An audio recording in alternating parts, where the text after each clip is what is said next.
ठीक है, तो आज हम लोग केमिस्ट्री अध्याय नंबर 1 शुरू करेंगे और इसका रिवीजन अपन क्वेश्चन के साथ करेंगे। ठीक है ना, जो जो इंपॉर्टेंट टॉपिक्स है, जितने भी क्वेश्चंस होंगे क्वेश्चन के साथ उनको सीधा चर्चा में ले लेंगे अपन। ठीक है, जैसे आपके सामने पहला क्वेश्चन लिखा हुआ 2025 में आया हुआ कि 5 ग्राम एथेनोइक अम्ल है, 150 ग्राम बेंजीन में घोला गया है, तो जो विलेन बन रहा है उसकी मोललता ज्ञात करनी है। तो पहले बात सवाल ये आता है, सर ये बताओ मोललता होती क्या है। पहली बात तो यह है कि यह मोललता होती क्या है, इसकी डेफिनेशन क्या होगी, कोई बताओगे क्या होती है भैया? विलेय के मोलों की संख्या क्या होती है? ये विलेय के मोलों की संख्या बटे विलायक का द्रव्यमान।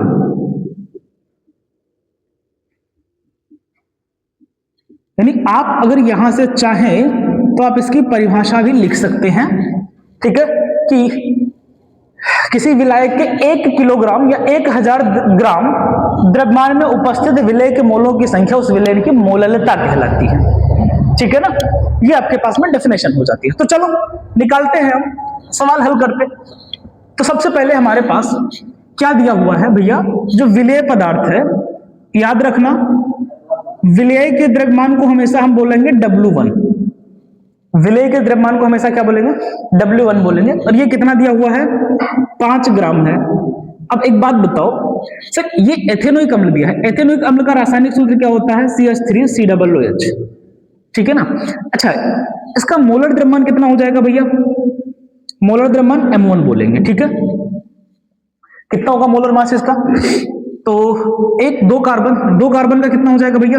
2 × 12 प्लस 2 ऑक्सीजन 2 × 16 प्लस 4 हाइड्रोजन तो 4 × 1 है ना। तो 12 दूना 24 प्लस 32 प्लस 4 तो 32 4 4 8 कितना आ जाएगा भैया? 24 4 28 प्लस 32 मिलकर के आ जाएगा 8 2 10 3 2 5 1 6 60 ग्राम। तो इसका मोलर मास कितना हो गया? 60 ग्राम। तो जरा इसके मोलों की संख्या निकाल लो। मोलर की संख्या क्या होगी? मोलर द्रव्यमान यानी भार बटे अणुभार। क्या होता है? भार बटे अणुभार। तो ये जो आपका आपने M1 निकाला है, आप इसे मोलर द्रव्यमान बोलो या अणुभार बोलो। समझ आ रही बात? ठीक है, और ये जो विलेय का द्रव्यमान दिया हुआ ये इसका भार है। ये क्या है? इसका भार है। तो N बराबर क्या होता है आपके पास में? दिया गया भार बटे मोलर द्रव्यमान, या दिया गया द्रव्यमान बटे मोलर द्रव्यमान, भार बटे अणुभार, जो तुम याद रख सकते हो वो याद रख लो। तो इसके मोलों की संख्या कितनी आ जाएगी? भार कितना है इसका? 5 और अणुभार कितना है? 60। तो ये आ गया 1/12 मोल। कितने मोल है भैया? 1/12। तो मोलों की संख्या आ गई। हमें निकालना क्या है? सिर्फ मोललता निकालनी। अच्छा, विलायक का जो द्रव्यमान है, ठीक है, वो कितना दिया हुआ है? तो चलो जरा मोलों की मोललता निकाल लेते हैं इसकी। अब तो हो गया सवाल। तो मोललता बराबर N कितना आया है? सिर्फ 1/12। ठीक है, पूरे का बटा विलेन का द्रव्यमान कितना दिया हुआ है? 150 ग्राम है। कितना? 150 ग्राम। तो 150 बटे, चूंकि किलोग्राम में चाहिए तो 1000 से डिवाइड करना पड़ेगा। तो 1 0 से 1 0 काटेंगे। 1/12 गुणे 100/15 यही आएगा सर? बिल्कुल यही आएगा। 4 से काटेंगे 25 चौका 100, 4 3 12, 5 से काटेंगे 5 3 15, 5 25, तो ये आ जाएगा 5/9 या 0.50 हो जाएगा। 9 5 45, 5 बचेगा 50, तो 0.55 मोल प्रति किलोग्राम। ये आपका जवाब हो जाएगा। कहीं पे कोई गलती हुई कैलकुलेशन में तो ध्यान दे लेना, बाकी अप्रोच अपना यही रहने वाला है। चलो छापो इसको। तो देखो अगला सवाल है आपके लिए कि सबसे पहले तो राउल्ट के नियम को समझाइए। तो यहां पर मैंने राउल्ट का नियम लिख रखा है। क्या कहता है कि कोई भी आपके पास वाष्पशील द्रव के विलेन है। अच्छा, वाष्पशील द्रव का मतलब यह है कि जब भाई जैसे देखो आपने विलेन कोई बनाया है, अब विलेन में आपने विलेय लिया और विलायक लिया, दोनों वाष्पशील होने चाहिए। भाई कई बार ऐसा क्या हो जाता है कि हो सकता है कि आपने मान लो क्या किया कि पानी के अंदर यूरिया डाला, अब यूरिया का वाष्प थोड़ा ना बनेगा, ठीक है ना, तो वो तो वाष्पशील नहीं रहा। तो आपको इस बात का ध्यान देना है कि दोनों विलेन कैसे हो? वाष्पशील हो, जिनका भाप बन रहा हो। तो वाष्प जब बनेगा तो वाष्प के द्वारा जो लगाया जाने वाला दाब होता है वही क्या कहलाता है? वाष्प दाब कहलाता है। ठीक है भाई, जैसे इमेजिन करो ये एक बर्तन है, ठीक है, और इस बर्तन में हमने क्या भरा? एक गैस भर दी है। या मान लो कोई द्रव भरा हुआ है ये, अब नीचे से तुमने इसको दे दी ज्वाला, आग वाग दी, नीचे से सुलगा दिया या आग जला दी, ठीक है। तो क्या होगा कि ये जो लिक्विड है इसका वेपराइजेशन होगा, भाप बनेगा, भाप बन के ऊपर जाएगा। तो भाप जो इस पे प्रेशर लगा रहा है ना, जो इस ऊपर वाले पिस्टन पे, मान लो यहाँ पर आपने पिस्टन रख दिया है भैया, ऊपर ढक दिया इसको, तो ये वाष्प क्या करेगा, जो ऊपर से ढका उस पर कुछ ना कुछ प्रेशर लगाएगा, दाब लगाएगा। तो ये जो दाब होगा उसी को हम क्या कहते हैं, वाष्प दाब कहते हैं, ठीक है। हाँ, कुकर वाला देख लो जो भी। अब यानी कि जो विलेन का कुल वाष्प दाब होगा वो P आपका, सुनो इधर, डायरेक्टली अनुपाती होगा किसके भैया, उसके मोल प्रभाज के, ठीक है। अब जाहिर सी बात है कि अगर हम इसको हटा दें तो कोई ना कोई क्या आ जाएगा, कांस्टेंट आ जाएगा। हमने चलो मान लिया कांस्टेंट क्या आ रहा है, के आ रहा है, ठीक है ना। अब अगर वो शुद्ध अवस्था में है, मतलब उसमें कोई नहीं मिला हुआ, जैसे अब तुमने खाली पानी ले लिया या केवल शहद ले लिया, ठीक है ना, मतलब एकदम शुद्ध परावस्था में है, जिसमें कुछ और भी हमने मिक्सर नहीं तैयार किया हुआ है, तब की अगर हम बात करें तो शुद्ध अवस्था के लिए,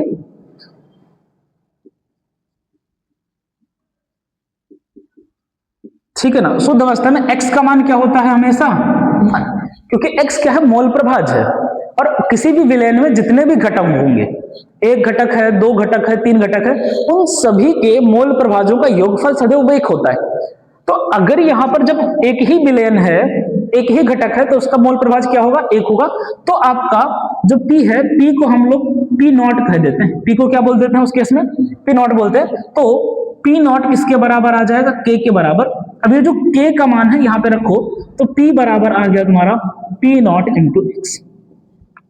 ये किसी भी विलयन का वाष्प दाब क्या हो गया, P, और उस घटक का जो शुद्ध प्रावस्था में वाष्प दाब था वो क्या था, P नॉट एक्स था।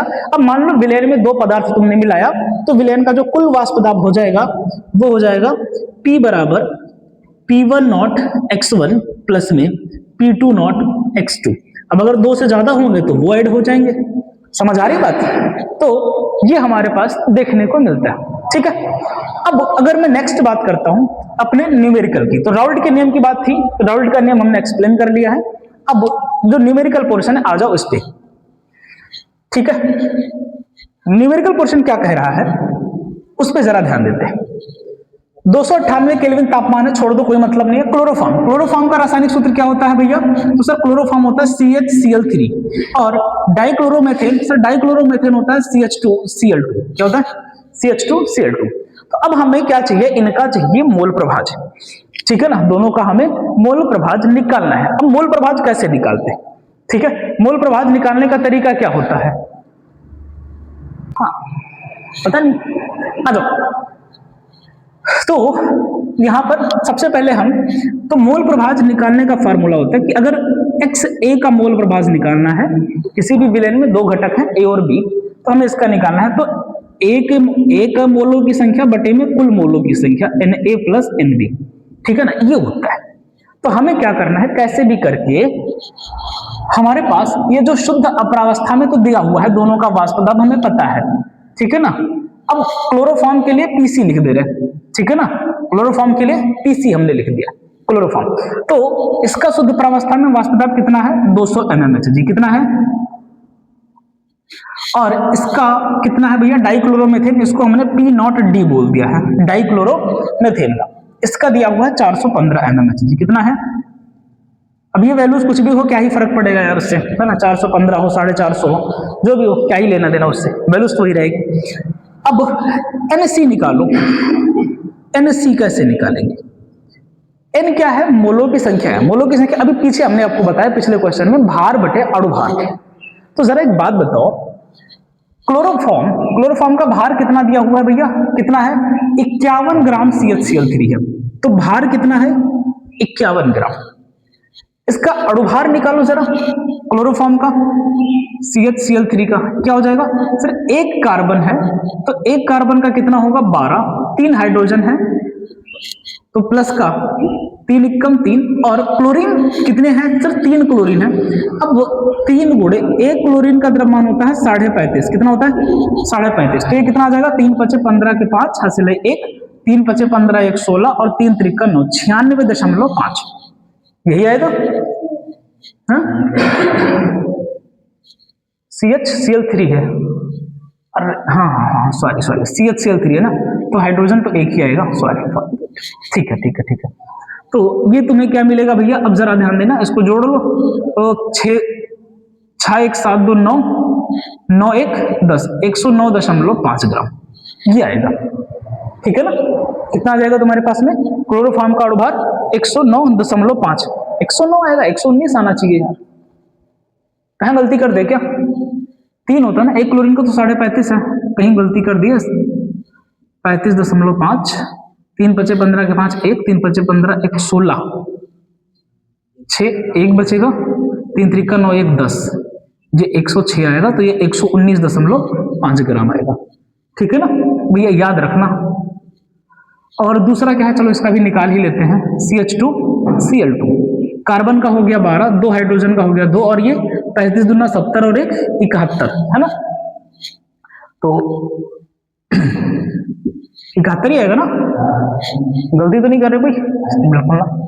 2 2 4 1 5 7 1 8, तो ये कितना आ जाएगा 85 ग्राम। ठीक है ना, तो डाइक्लोरोमेथेन का कितना हो जाता है 85 ग्राम, और इसका कितना हो जाएगा तुम्हारे पास में 119.5। ठीक, चलो अब आ जाओ सॉल्व कर लेते हैं यार, जो भी दिया हुआ है फटाफट। है भैया कोई जरा मोबाइल निकाल के कैलकुलेट करो तो, 51/119.5, जरा इसको बताओ ये क्या आएगा। 51 को भाग देना है 119.5 से, और इसका लिए जब मोल प्रभाज निकालेंगे तो ये आ जाएगा, अरे आवाज नहीं, दिया हुआ है 20 ग्राम बटे में ये दिया हुआ है 85, तो ये आ जाएगा 5 चौके 20 और 17 × 5 = 85। तो इन दोनों का मान जल्दी से बता दो थोड़ा सा फटाफट हमें। 0.426, गलत मत करना यार। और इसका कितना आ जाएगा 4/17 का 0.235, तो इसका कितना आ रहा है 0. कुछ ज्यादा मेहनत करवा लिया है कि नहीं। अब हमें क्या करना है भैया, है भी सवाल 5 नंबर का, टेंशन नहीं लेना है। तो XC का मान बताओ कितना आ जाएगा। अब सुनो, क्लोरोफॉर्म के लिए, क्लोरोफॉर्म का कितना आया था ये NC का मान 0.426, और नीचे तो दोनों का योगफल आएगा, दोनों का योगफल कितना आएगा 6 5 11 के 1 हासिल है 1, 3 2 5 1 6, 4 2 8, यही आएगा। तो जरा इसको डिवाइड करो, तो किसको डिवाइड करना है तुम्हें 426/861, कितना आएगा जल्दी बता दो।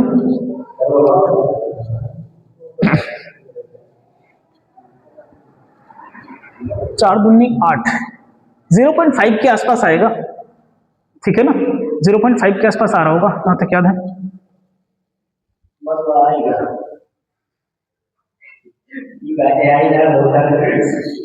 हाँ ठीक है, 0.49 आ रहा है, कितना आएगा ये 0.49। ठीक है, अब सुनो इधर देखो, 0.496 के आसपास आता है। अब इसको थोड़ा सा आसान बनाने के लिए ना तुम इसको मान लो, ये लगभग कितना आ रहा है 0.5 आ रहा है, कितना आ रहा है, तो XC इतना है, तो XD का मान भी कितना आएगा 0.5। क्यों, क्योंकि हमें एक बात पता है कि दोनों का जो योगफल होगा ना वो 1 के बराबर होगा। कितना होगा 1 के बराबर, तो XD बराबर क्या हो जाएगा 1 - 0.5, तो ये भी कितना आ जाएगा 0.5 आ जाएगा। ठीक है यार, चलो वही रहने देते हैं यार।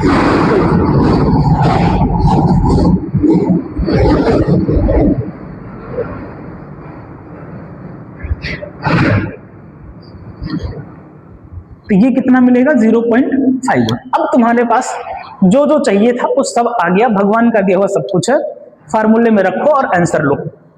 तो अब करें तो करें कहां, जाएं तो जाएं कहां, है नहीं, कहां किया जाए, इसको मिटाल दें, ये नहीं लिखोगे तुम लोग, चलो कोनो बात नहीं है, ठीक है, हम जुगाड़ निकाल लेंगे जहां लिखना होगा, और क्या ही बोले, है नहीं।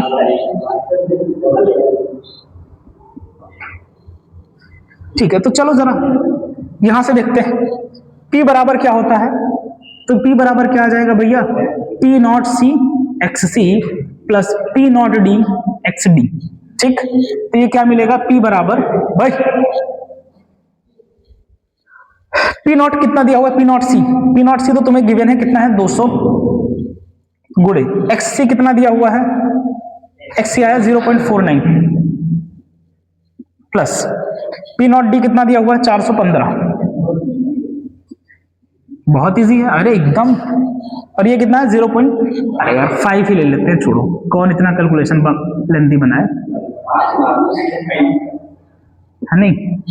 तो P बराबर देखो 0.5 दोनों में से कॉमन उठाओ और ये आ जाएगा 615, ठीक है ना।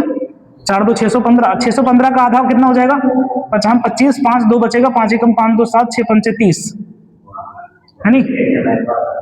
तो आ जाएगा 307.5 mmHg। चलो छापो आप लोग आराम से,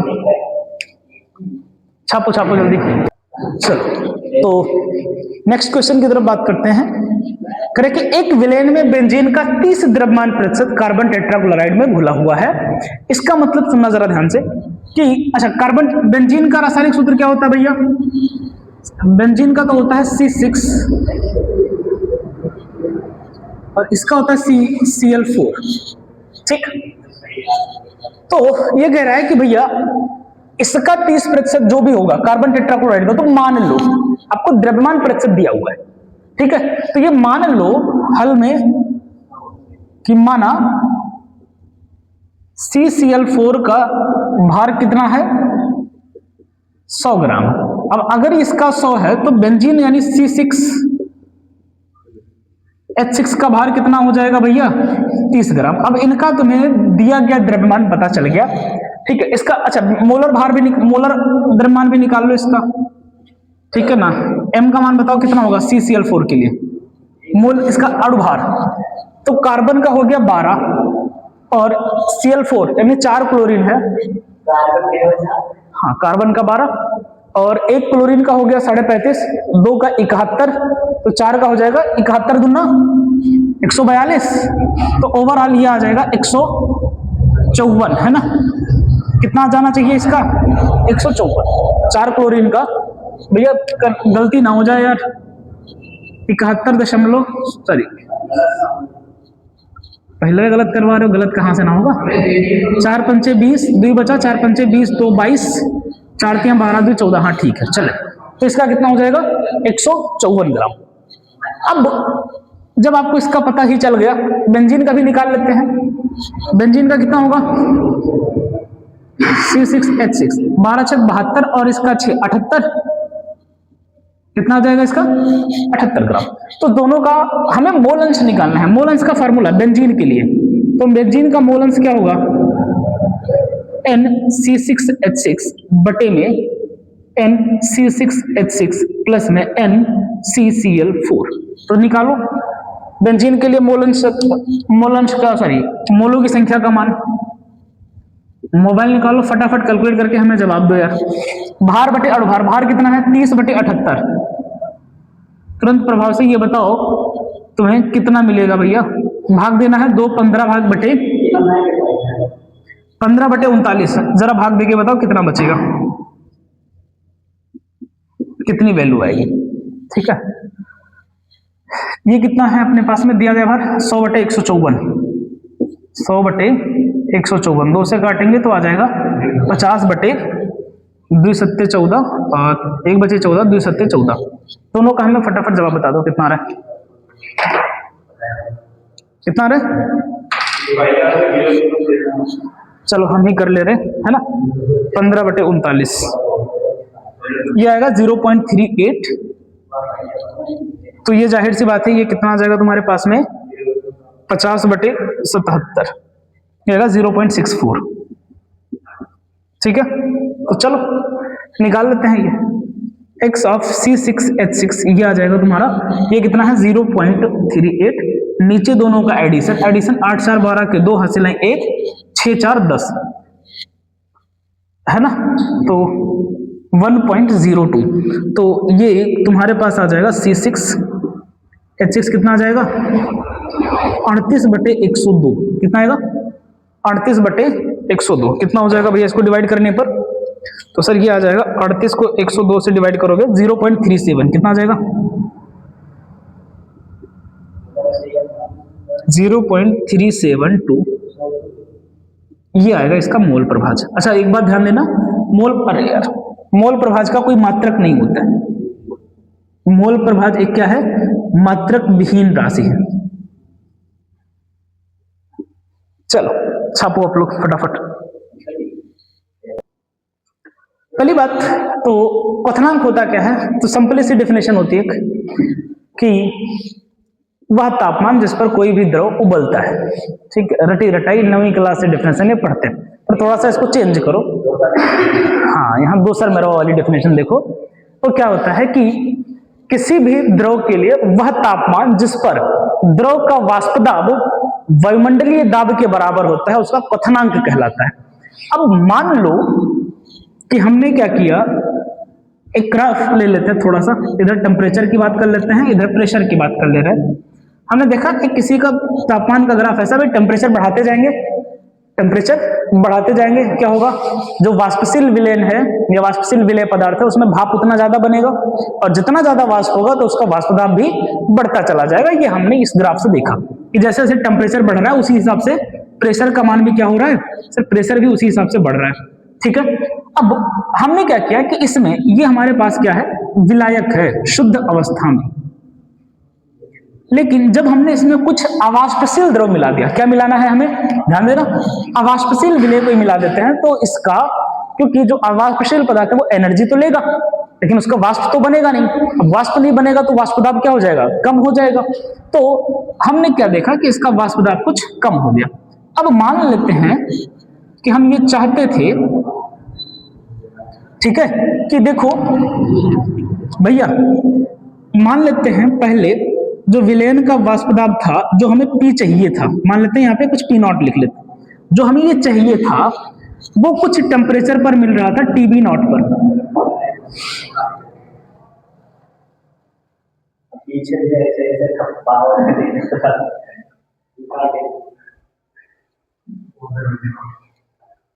ठीक है, देख, तो शुद्ध विलायक का जो हमें प्रेशर मिल रहा था कुछ TB0 पर, जो इसका बॉइलिंग पॉइंट था, क्वथनांक बिंदु था। अब हमने जब विलायक मिला दिया तो हमने देखा इसी तापमान को, इसी दाब को मेंटेन करने के लिए कुछ टेम्परेचर हमने बढ़ा दिया, और वो टेम्परेचर हमारा कितना हो रहा है, TB आया। तो वही प्रेशर हमें कब मिला, ये हमारा किसके लिए गर्व है, विलयन के लिए। ठीक, तो हमने क्या देखा कि यहां पर कुछ तापमान में परिवर्तन आ गया, ठीक है ना, कुछ तापमान में जो वाष्प दाब हमें यहां मिल रहा था, अब वही वाष्प दाब कहां मिल रहा है, इस टेम्परेचर में मिल रहा है। तो देखो क्वथनांक में कुछ ना कुछ वृद्धि हो गई, क्योंकि परिभाषा ही क्या है, वह तापमान जिस पर द्रव का वाष्प दाब, ठीक है ना, वायुमंडलीय दाब के बराबर हो जा रहा है। तो हमें अगर वही वाष्प दाब मेंटेन करना है तो टेम्परेचर इतना देना पड़ेगा। तो हम देख रहे हैं कि टेम्परेचर यहां से यहां गया है, यानी टेम्परेचर बढ़ गया। तो टेम्परेचर में जो परिवर्तन आया, तो ये जो टेम्परेचर में वृद्धि हुई, इसी को हम क्या कहते हैं, क्वथनांक में उन्नयन कहते हैं। तो सिंपल सी बात है कि जब किसी विलयन में या शुद्ध विलायक में अवाष्पशील पदार्थ मिलाया जाता है तो विलयन का वाष्प दाब मेंटेन रखने के लिए, विलयन उसी वाष्प दाब को प्राप्त करने के लिए हमें तापमान थोड़ा सा बढ़ाना पड़ता है। तो ये जो तापमान में वृद्धि आती है, इसी को हम क्या कहते हैं, क्वथनांक में उन्नयन कहते हैं। तो एक सिंपल सी डेफिनेशन, चाहो तो फटाफट स्पीड में लिख लो, ठीक है, कि डेफिनेशन क्या आएगी कि शुद्ध विलायक में अवाष्पशील, जब अवाष्पशील विलय मिलाया जाता है तो विलयन का तापमान या विलयन का क्वथनांक में वृद्धि हो जाती है, इसी को हम क्वथनांक में उन्नयन कहते हैं। ठीक, चलो, तो क्वथनांक में जो उन्नयन एक्सपेरिमेंटली देखा यह गया कि ये जो क्वथनांक में वृद्धि हुई है ना, डेल्टा TB, ये जो क्वथनांक में उन्नयन है, ये विलयन के मोललता के बराबर होता है। इसके बराबर होता है, मोललता के बराबर होता है, मोलरता नहीं है, ध्यान रखना, विलयन की मोललता के बराबर होता है। और जब हम ये हटाते हैं तो एक यहां पर कांस्टेंट आता है KB, ठीक है ना, और जहां ये जो KB है ना, इस KB को हम कहते हैं मोलल उन्नयन स्थिरांक, मोलल उन्नयन स्थिरांक। अच्छा, अब कुछ बातें जरा ध्यान से देखो। सर मोललता की जब बात आ रही है तो ये बताओ मोललता होती क्या है। अभी हमने पढ़ा था कि सर जो मोललता होती है ना, वो विलय के मोलों की संख्या। अब एक बात ध्यान रखना, विलय हमारा क्या होगा, दो चीजें होती हैं, एक विलायक, विलायक को हमेशा हम बोलेंगे 1 से, और विलय को हमेशा बोलेंगे 2 से। विलय को हमेशा क्या रिप्रेजेंट करेंगे, 2। तो विलय की जो मोलों की संख्या आएगी उसको हमने क्या लिखा n1 बटे उसका जो भार है वो है क्या होता है W1, यही तो होता है। तो ये हो गया विलेय के मोलों की संख्या। चलिए मोलों की संख्या कैसे निकालते हैं, n1 बटे W1, ठीक है।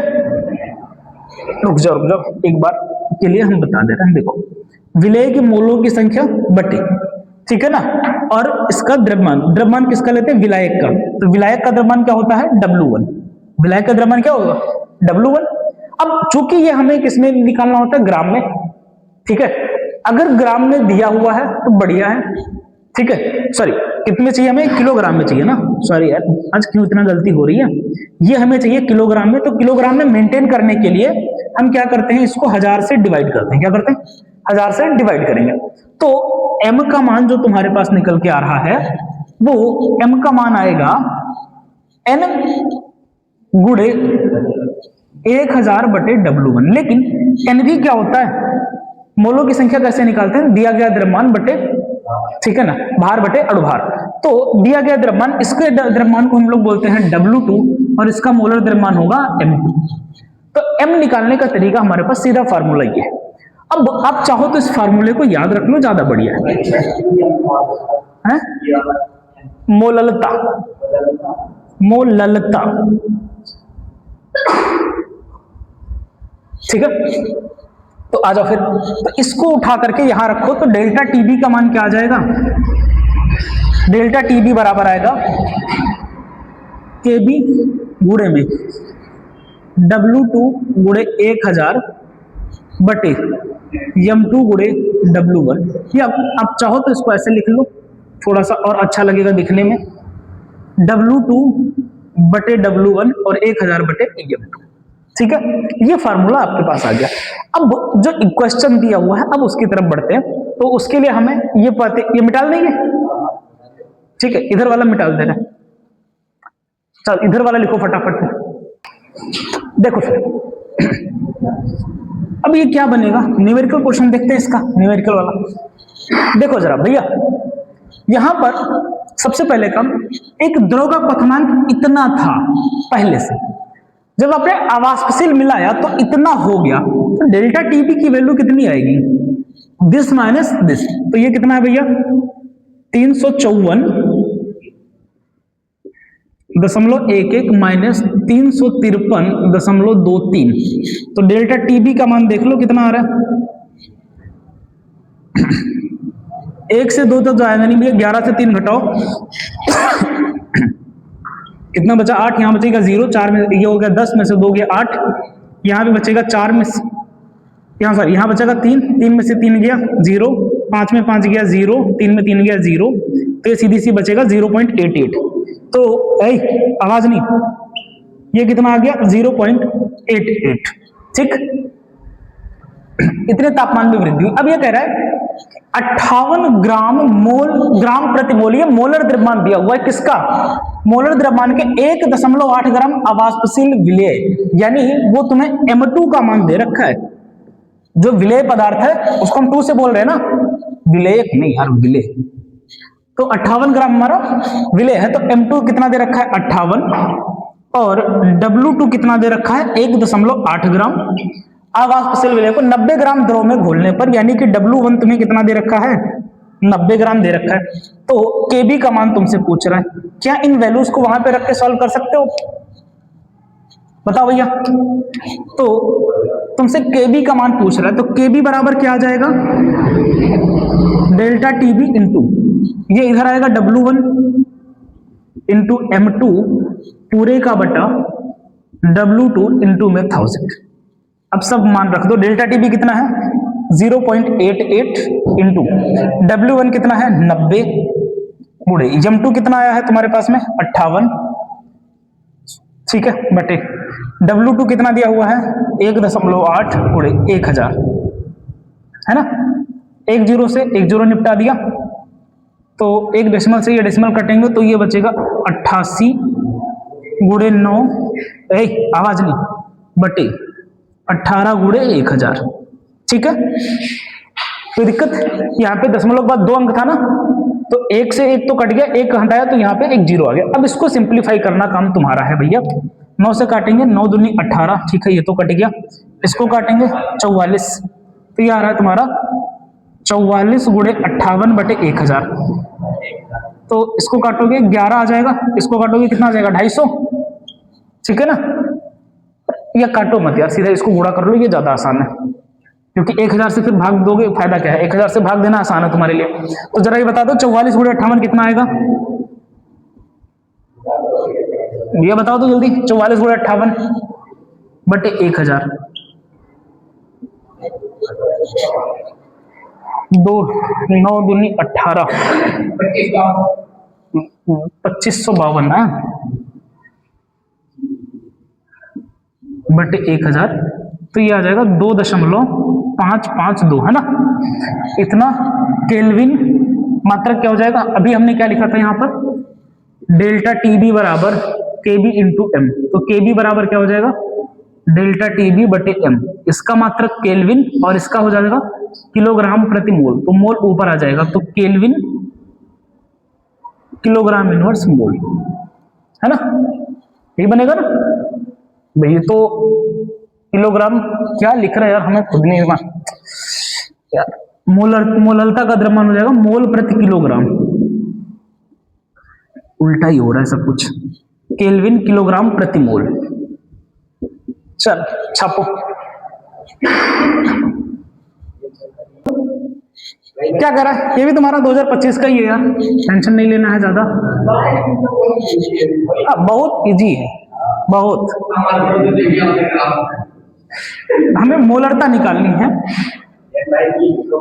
ठीक है। तो मोलरता क्या होता है, विलेय के मोलों की संख्या, ठीक है ना, विलेय के मोलों की संख्या बटे आयतन। लेकिन ध्यान रहे आयतन आपका किस में होना चाहिए, आयतन किलोग्राम में होगा, बहुत सही, आयतन किलोग्राम में होगा। तो चलो पहले इसके मोलों की संख्या n का मान निकाल लो। n का मान कैसे निकालोगे, ठीक है, दिया जाए द्रव्यमान बटे मोलर द्रव्यमान, तो दिया जाए द्रव्यमान कितना है 28 ग्राम भार है, अणुभार कितना दिया हुआ है 56, तो भैया 28 दूना 56, n का मान आ गया 1/2, ठीक है, या 0.5। अब मोलरता पूछ रहा है, तो मोलरता m बराबर हो जाएगा n/v, तो 0.5, v का मान कितना है 500 ml है, तो 500/1000 है कि नहीं, हाँ सर बिल्कुल है। इसको 1 2 0 से कट गया, तो बचा 0.5 गुणे 10/5 की, तो इसकी मोलरता 1 आ जा रही है यार, मोलरता कितनी आ गई, 1 आ गई मोलरता, यानी 1 मोल पर लीटर मिला हुआ है।